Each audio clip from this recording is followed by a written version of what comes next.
नमस्कार दोस्तों, इस फेस के स्पेशल बुलेटिन में आपका स्वागत है। जैसा कि आप जानते हैं कि गुजरात इलेक्शन के डेट अनाउंस होने वाले हैं दीपावली के बाद। वैसे आप ये भी जानते हैं कि टोटल सीट कितनी है गुजरात में। आप ये भी जानते हैं कि गुजरात में होने वाला क्या है। बहरहाल काफी दिनों के बाद यहां पर आपके सामने प्रस्तुत हूं गुजरात इलेक्शन के साथ कुछ चंद सवालों को लेके। उन सवालों का जवाब भी है और कौन जीतेगा कौन हारेगा उसके बारे में भी। बहरहाल टोटल जो कुल मतदाता है यहाँ पे गुजरात में 6,35,46,000 के आसपास। सामान्य वर्ग में जो 142 हैं, अति अनुसूचित सीट के 13 सीट हैं और अति संसूचित जाति में 27 सीटें हैं। ये तो कुल मतदाताओं का एक ताना बाना है जो आपको बताया, लेकिन गुजरात राज्य का जातिकरण समीकरण क्या वो बता देते हैं। ओबीसी यहाँ पे 52% है, क्षत्रिय 16%, पाटीदार नेता 16%, दलित 7 के आसपास, आदिवासी 11%, मुस्लिम 9%, ब्राह्मण बनिया कायस्थ महज पूरे प्रदेश में 5% है। तो दबदबा ओबीसी, पाटीदार, आदिवासी और मुस्लिम का है। गुजरात का जो जातीय समीकरण है ओबीसी पे सिमट के रह गया है, जो आते जाते सोचते समझते बीजेपी के साथ रहता है। आम आदमी पार्टी इस बार क्या कर रहा है यह बताना मुश्किल है, लेकिन यह जरूर तय करेगा कि प्रॉब्लम वो कांग्रेस के लिए खड़ा करेगा, ना कि बीजेपी के लिए। इस कड़ी में जो दूसरा सवाल है वो बहुत ही मजबूत है। गुजरात चुनाव में सबसे बड़ा मुद्दा क्या होगा? महंगाई 49%, बेरोजगारी 26%, विकास के मुद्दे पे भी यदि कोई चुनाव लड़ रहा है तो 14% के आसपास, जाति धर्म के आधार पर 11%। ये तो एक ओपिनियन पोल लिया गया है, लेकिन मेरा मानना है दोस्तों ये ओपिनियन पोल इतना सटीक नहीं होता है। हम चाहे जितनी भी बड़ी सैंपल साइज रख ले, महंगाई और जाति धर्म पे जो चुनाव होता है वो हमेशा बेरोजगारी विकास पे भारी पड़ता है। सवाल बहुत सारे हैं, उसकी अलग एक कड़ी है। उसमें अगला यह है कि गुजरात चुनाव में आम आदमी पार्टी का कितना फैक्टर बनेगा। किंग मेकर में क्या 33% लोग मान रहे हैं कि हाँ किंग मेकर बनेगा। कांग्रेस को चुनौती 16%, होपफुली इतना ही होना चाहिए। वोट काटेगी 11%, कोई प्रभाव नहीं होगा उसमें 40%। थोड़ा सा अलग तरह का ये कॉम्बिनेशन बन रहा है आम आदमी पार्टी का। देखते हैं चुनाव से पहले कैसा माहौल बनता है। गुजरात चुनाव में जो रेवरी पॉलिसीज, जिसमें आप फ्री का, मुफ्त का बिजली, पानी, घर, मकान, जमीन, सब कुछ, आम आदमी पार्टी को दिल्ली में जैसे फायदा होता है उसी तरह गुजरात में भी फायदा होते हुए नजर आ रहा है। 43%। बीजेपी को फायदा नहीं होगा 12%, कांग्रेस को भी फायदा हो सकता है 23% के साथ, पर किसी का कुछ नहीं बिगड़ने वाला है। उस हिसाब से सोचा जाए तो सिर्फ 22% है। दोस्तों यहां पे एक और सबसे बड़ी बात है, शराब घोटाला। जैसे कि आप दिल्ली की जानते हैं, तो क्या गुजरात में भी ऐसा कुछ होने वाला है? बहुत ज्यादा नुकसान होगा 40%, मामूली नुकसान 11%। ये सवाल ही गलत है जनता से पूछने की, क्योंकि जिसकी जो इच्छा वो करे। हार्दिक पटेल को कांग्रेस से बीजेपी में आने से कोई फायदा नुकसान किसी को कुछ होगा? सबसे ज्यादा जो परसेंटेज है लोगों की, जो अनुमान है वो 36%, कह नहीं सकते हैं। पर मेरा पर्सनल मामला है कि बहुत खास फायदा नहीं होगा, इनफैक्ट हार्दिक पटेल को ही नुकसान होगा। दोस्तों यहां पे एक और सवाल है जो आपको बार बार जो एक होता है कि बीजेपी के मुख्यमंत्री चेहरे बार बार बदल रहे हैं, तो किसको फायदा किसको नुकसान, क्या फायदा क्या होता है? मेरे हिसाब से बीजेपी को नुकसान हो रहा है, 33% के हिसाब से।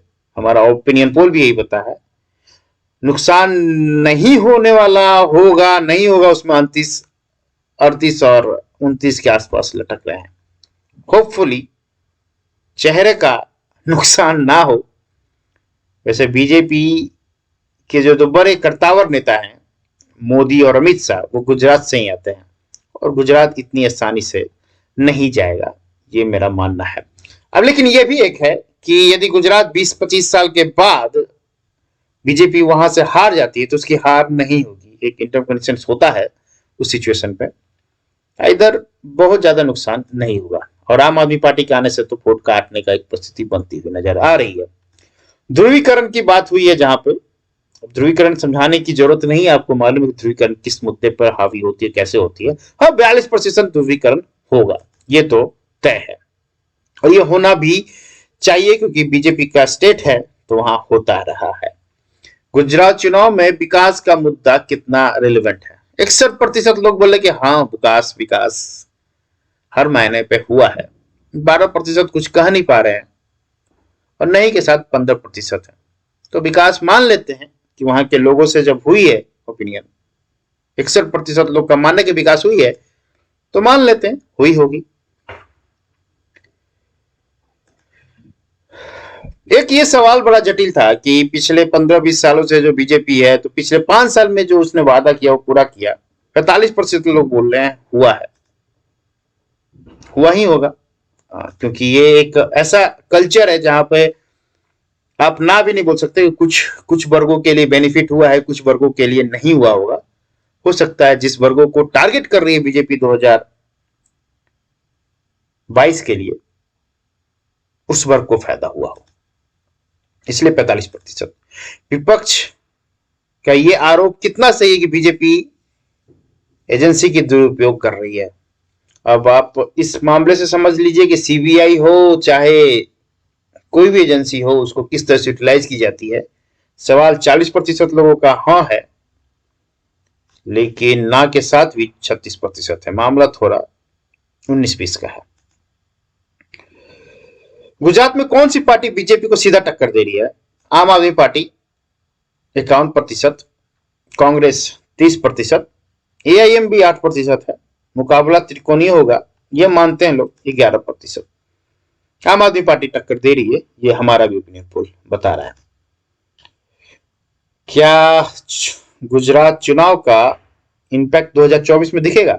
एकदम दिखेगा, एकदम दिखेगा। सबसे ज्यादा 50% लोग का मानना है और यही सटीक भी है कि इंपैक्ट दिखेगा 2024 के जनरल इलेक्शन में। अब हम सीटों की बात कर लेते हैं, जहां पे बीजेपी को कितनी सीट मिलेगी, कांग्रेस को कितनी मिलेगी, आम आदमी पार्टी को कितनी मिल सकती है और 10 को कितनी मिलेगी।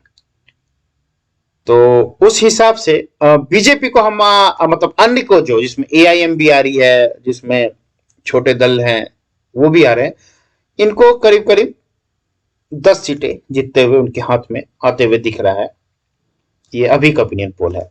आम आदमी पार्टी को मात्र 6 सीटें मिल रही है और यही आएगी क्योंकि ये वोट काटेगी कांग्रेस का, कुछ हद तक बीजेपी का भी काट सकता है, लेकिन बहुत इंपैक्ट जो था, कांटे की टक्कर जो 2017 में हुआ था, वो 2018 में गुजरात इलेक्शन में बीजेपी वर्सेस कांग्रेस, उसमें कांटे की टक्कर थी दोनों में, वो इस बार आम आदमी पार्टी वहां पे सेंध कर रहा है।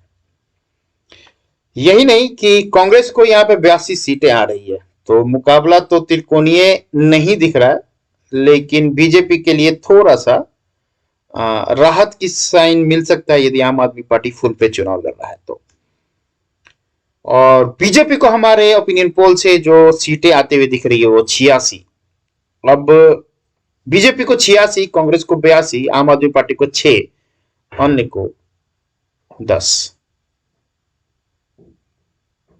मेरा मानना है कि मुकाबला बीजेपी कांग्रेस के बीच में ही है। ये थोड़ी बहुत दिक्कतें आएगी आम आदमी पार्टी की तरफ से और आती हैं तो नुकसान कांग्रेस को होते हुए नजर आएगा।